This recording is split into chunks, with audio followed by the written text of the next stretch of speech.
Well, it's been almost a week ever since the blast that happened at the Rameshwaram Cafe last Friday at around noon. So far, no arrests that have taken place as we look at the police still are managing to unmask the suspected bomber with the help of CCTV clips from the buses, from the bus stop, from inside and outside the cafe. The investigative teams who have been looking at all of the angles, and what you've seen on your screens right now possibly is that very suspected bomber who is seated inside the BMTC bus. Now, this is the first clincher that the teams have managed to get their hands on, and as far as the investigation in the entire explosion case is also concerned, with the NIA also announcing as far as a reward is concerned. The NIA said that the informer's identity, however, will be kept a secret.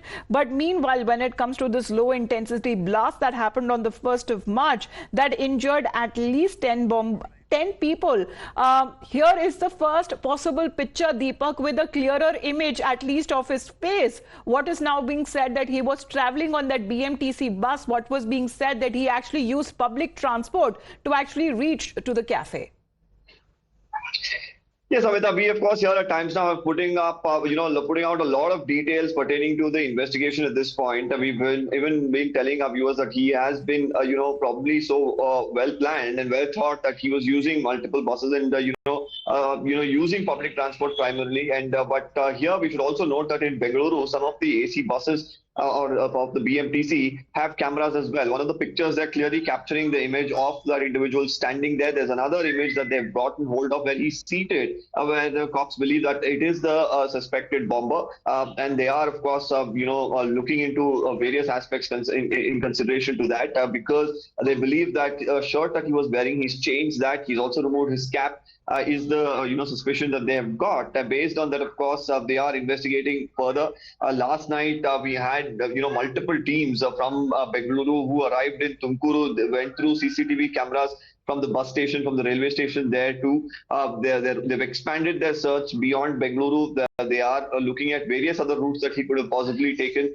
And after which, of course, they're trying to eventually grab hold of him. The NIA, meanwhile, of course, also released a sketch, or rather a picture from the CCTV grab yesterday, announcing a cash reward of 10 lakh rupees for the accused. So at this point in time, the hunt is on. Definitely, these pictures, of course, will definitely give in more clues to the investigative agencies to continue their efforts in the search for the Bengaluru blast accused. Absolutely. As the investigative agencies continue to actually, with their search of the suspected bomber, of course, we'll put out the two pictures and point out the differences as well.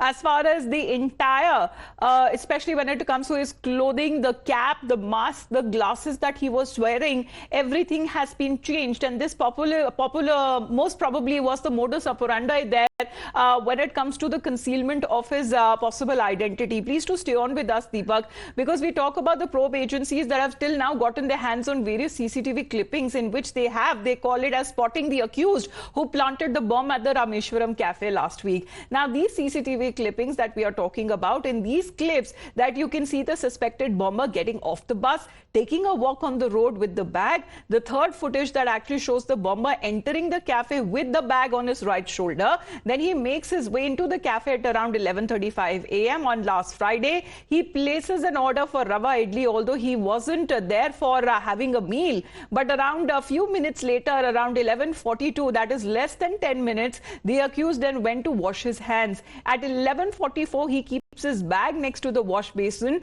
and what is being said, there was possibly another bag which had the IED, the low intensity IED, which was placed at the same location, and then he leaves from the spot. Almost an hour later, possibly as far as the recoveries that have been made from the spot, there was batteries that were found, and probably this is how timer, which could also be suggested, that actually led to the explosion, and 9 to 10 people, what is being said, have been injured in this attack. Let me go back to Deepak on this, because Deepak, that's the entire sequence of events. The picture is now becoming clearer now what may have been exactly when it comes to the timeline of what happened last Friday, Deepak.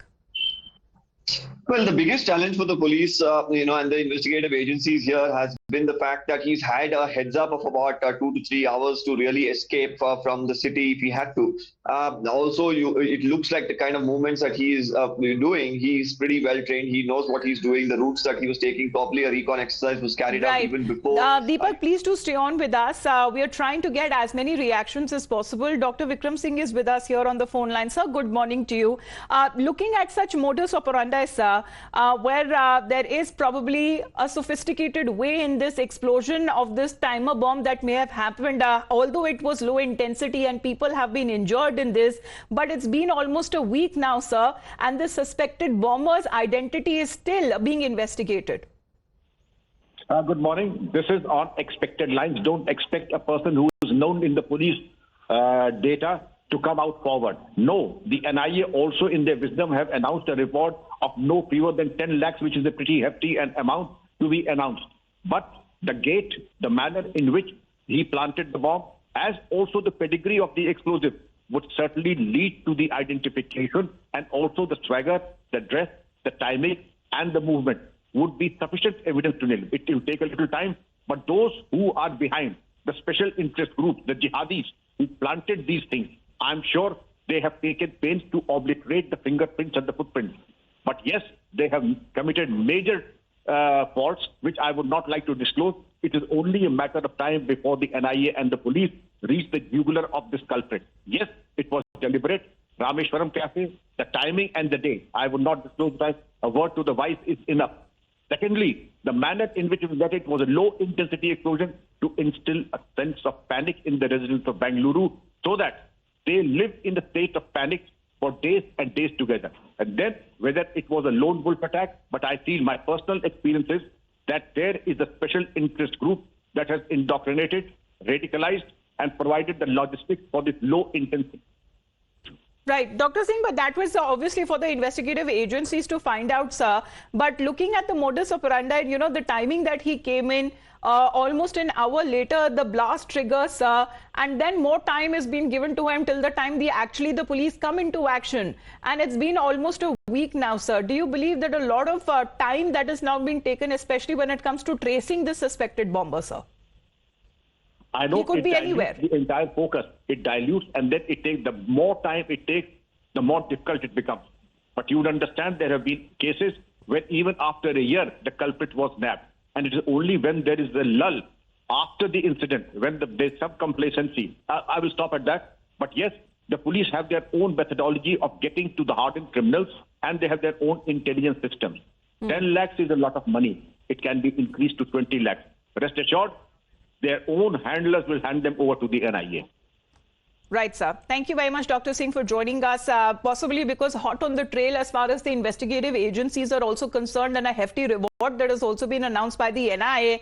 But there is a new picture now of the suspected bomber that has now come while he was in that BMTC bus. But if even we talk about the FSL, that has now recovered various parts of that explosive device that was placed near the wash basin in the Rameshwaram Cafe. The forensics team has also recovered materials crucial to connect the dots in the case, where there have been batteries that have been recovered, circuit boards have been recovered, and a set timer that has also been recovered. What we know so far about the bomber and the case is that the age of the accused is probably between 28 to 30 years old. The blast could have been an act of terror that is being investigated. The IED which has been assembled talks about as far as a sophisticated way, probably done by an experienced person. There were nuts and bolts that were used for greater impact, for greater injury, and possibly now the probe agencies are also investigating the involvement of any banned outfit. Now, speaking about banned terror outfits, since the UAPA here has been invoked, NIA is also now looking into past terror cases. Reason being because there have been similarities in the explosives that were used in the Bengaluru cooker blast case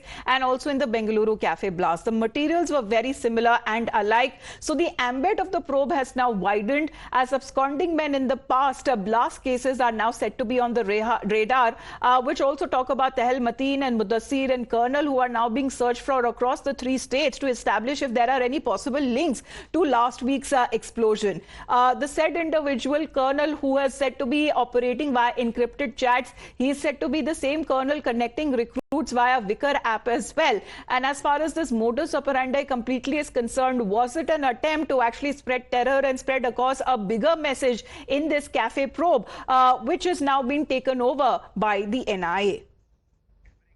Let's also talk about the details that have now been happening, because almost in a week now, the probe agencies, we are told, have increased their search beyond Bengaluru. Probe agencies are probably now scanning Tumakuru as well. There are CCTV around the city that are said to be under lens. There are searches that are happening at different areas as well, like at railway stations, at other bus stations and bus points, and there have been checkpoints as well, where we are told that the scope of investigation and the search has now widened to different places beyond Bengaluru. Let me go back to Deepak for more on this, because searches that have been taking place beyond Bengaluru now, Deepak, we are told even in Tumakuru, the police there is on high alert. Yes, it all happened last evening. Several sleuths from the crime branch and also the NIA were, assisting in this particular operation, where they've gone there with a huge team. They've scanned the CCTVs at the railway station, at the bus stand as well. They are trying to really trace his movement. Like you said, of course, right now the investigation, of course, are reaching a few dead ends within the city. They're trying to even, now expand their search throughout different parts of the state to get any sort of leads about his movement, where he could have gone. Based on that, of course, they want to continue their investigation. The NIA already has announced a reward of 10 lakh rupees, hoping that the people, of course, will, give some sort of information about this accused. But more importantly, we should note that at this juncture, they believe that he has definitely, moved out of the city, and these details at this point in time could only be revealed through a thorough scan of CCTV cameras in different parts of the state. This, of course, you will use up a lot of time of the department, but district police and other departments as well are being, really roped in to try and crack this case at the earliest. Of course, it's the premier investigative agency that we talk about, the NIA, but the ambit that is now widened to other cities as well. And as far as a more clearer picture of the suspected bomber that has come to fore with the reward that has been announced by the NIA, and of course, when it comes to the informant's information and his identity will be concealed. For the moment, thank you very much, Deepak, for joining in. You're watching Times Now. We head into a short break.